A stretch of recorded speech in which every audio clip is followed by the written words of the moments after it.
Good evening, everyone. My name is Stephanie Stansbury from Mobile, Alabama, and I'd like to extend a warm welcome to everyone on this Mentoring for Free Saturday Skills Call, and to all of those that are going to be listening to the recording of this call in the future. Today is Saturday, the 17th of September, 2011. Mentoring for Free is not an MLM company, and we're not an affiliate program. There's no cost to you for this or any of our more than 10 live generic training calls and interactive discussions that we have each week. Mentoring for Free is simply a community of volunteers who believe in the value of education, personal development, and in sharing what we know works. Our purpose is to help anyone in any company succeed in network marketing by providing education, coaching, mentoring, and support within a mastermind environment. It is my pleasure to introduce the author of Success in 10 Steps, my good friend and personal mentor from Brooksville, Florida, the founder and creator of Mentoring for Free, Mr. Michael DeLohe. Stephanie, thank you so much for welcoming everybody on the call. We appreciate that. And, I love this type of a format. Richard Dennis, my good friend, interviews me.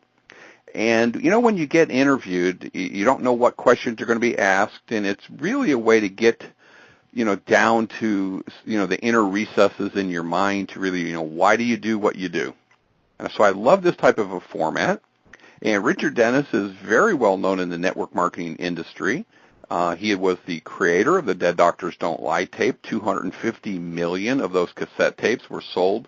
It still today is the #1 marketing campaign ever in the history of network marketing. And also he did great mail order campaigns that did tremendous results, created many millionaires with that as well. And so let me just go ahead and turn the call over to my good friend, Richard Dennis. Thanks, Michael. It's time for payback, Michael. Yes. we have spent a lot of time on these calls talking about me and the mistakes I've made with the 5 pillars, and especially pillar number 1. And I was thinking of a company a few years ago that you had an experience with, and I know you know which one I'm talking about. And and it was just really, because I was following it every step of the way. It was really a very interesting episode, and I think pretty much caught you by surprise. So anyway, if you would, I just think people would benefit from hearing that story if you would tell it, Michael. Obviously not naming any names here. Yeah, sure, yeah, because the company's still barely in existence today. Yeah, when Linda and I were developing the Mentoring for Free system, and we were currently, we were building the business that we were in, and had built quite successfully in the company, so much so that the actual product formulator and Linda and I became very good friends. And they used to have me interview the product formulator on calls and everything. It was really great. There was great chemistry there. And we were out at convention, and the product formulator confided in me that she was also a distributor in the network marketing company, and that she wasn't making any money. I said, well, let me ask you a question. I said, what do you do? She says, I've got thousands and thousands of contacts. And she said, so what I do is when I go do a training, I give the contacts to these people in my upline.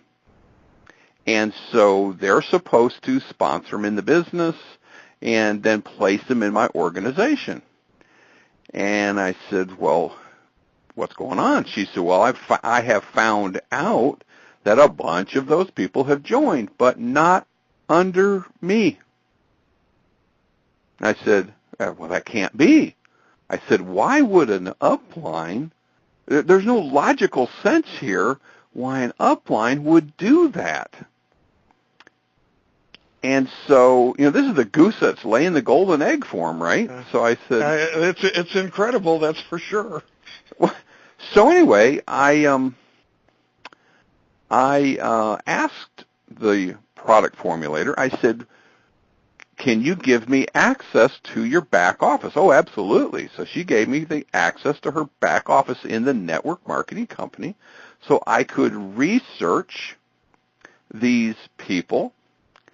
And let me just interrupt for a second, Michael. As I recall, didn't she figure this out when she had sent she was going to sign up some relative of hers, and that person didn't get signed up under her?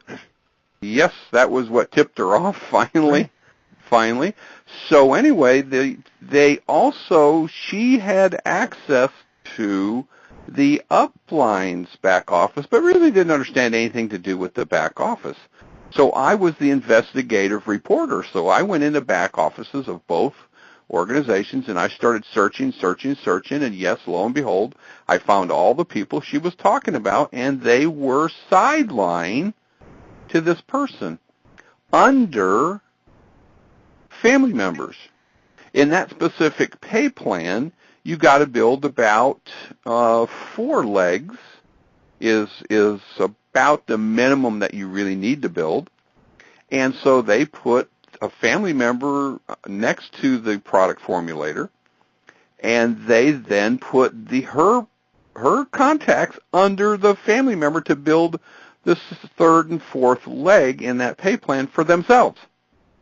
So they could maximize the pay plan. And so I had it all researched.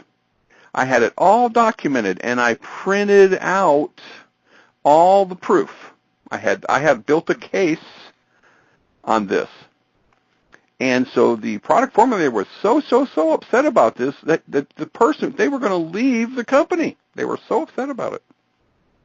And so I thought, well, I'll see what I can do to keep the product formulator there, get this resolved, and get these people put where they're supposed to be. So I was blessed that the product formulator made a call to the president of the company and said that I needed to talk to them. So they opened the door for me to talk to them. And I started to explain this situation. And I have it documented. Here's her list of people that she gave to her upline that were her people to be bringing in the business. And yes, in fact, they did join the company.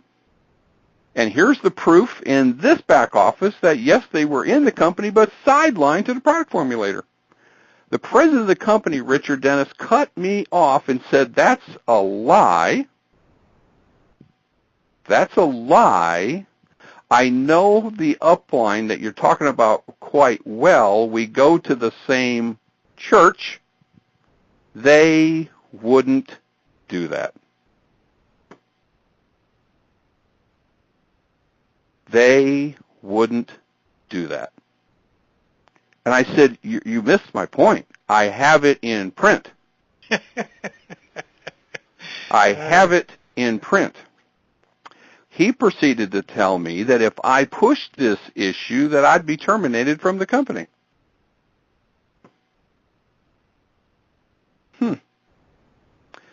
So, of course, that's when we stopped building that company and said, that's not going anywhere. This is a dead horse. This is going to be a dead horse, no question about it. And we were formulating, putting together the Mentoring for Free system. And lo and behold, Richard, what we just talked about was pillar number 1, company management experience with integrity. Now, when you've got a distributor that has built quite successfully in the company, and they've very well known and connected with their product formulator, and the product formulator has given me a list of, here's my people that I brought to these events, and I find out later they're in, but she said my check didn't go up. And of course, that person doesn't have time, Richard Dennis doesn't have time to go researching all this stuff. That's why I said I'd do it for her. Because I wanted to keep that together and help that person fund some charitable organizations that's what they were going to do with their network marketing paycheck. So I wanted to facilitate that. I wanted to help that. And I figured, hey, not a problem. They can just move these people over here, and it'll be taken care of. Everybody will be happy. And the long and short of it was, how important, Richard Dennis, is pillar number one? Company management. It's just a shock all of a sudden to find out that someone that you thought you could trust is not someone you can trust. So. Well, and you know, Richard, when I came up with the 5 pillars, I was thinking about that. I was in my late 40s doing that research and just getting into my early 50s. Okay, late 40s, early 50s. So now I look at it, now I'm 60 years old now, and I look back at all that research, all that pertinent information, and look at that and say, you know, I put pillar number 1 as pillar number 1 because, Richard Dennis, if you do not have pillar number 1 in your company, none of the other pillars matter, sir. They do not matter.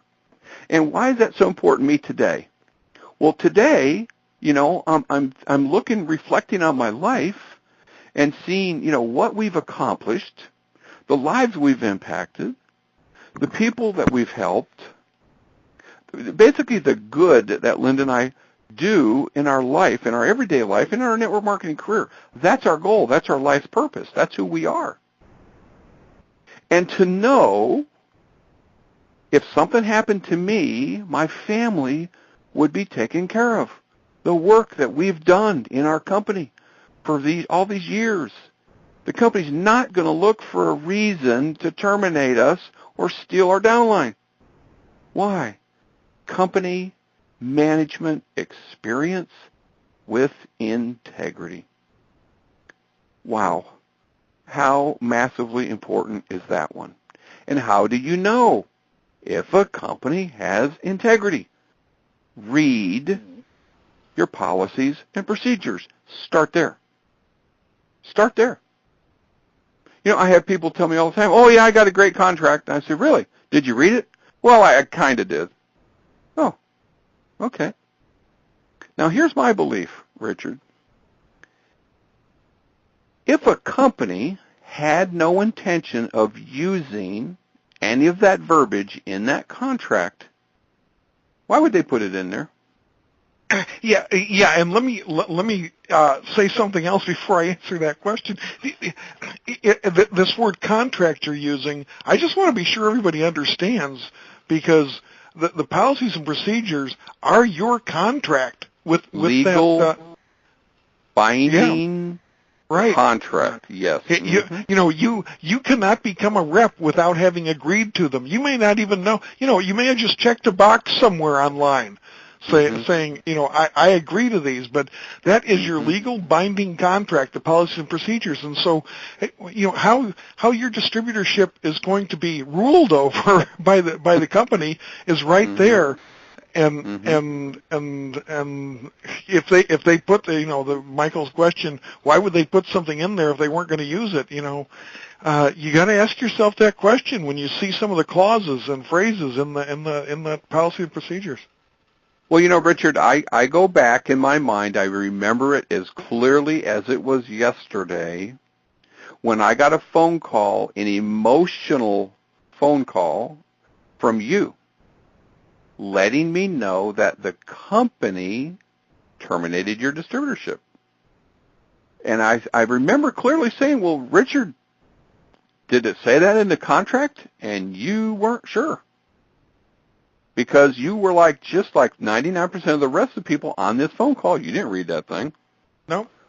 You looked at, you joined because you had a mail order campaign that fit the pay plan, that fit the product, and you could sell a whole pile of product and make a whole bunch of money. So you just jumped in and said, woohoo, let's go, baby. And you did. And I remember clearly you were making $42,000 to $46,000 a month of income back then, which is huge back then. Good today, but huge back when you were doing that. And to go a little further with it, the vice president of the network marketing company was an attorney. And the vice president of that network marketing company is the one that wrote the contract. And in the contract, they said that we can terminate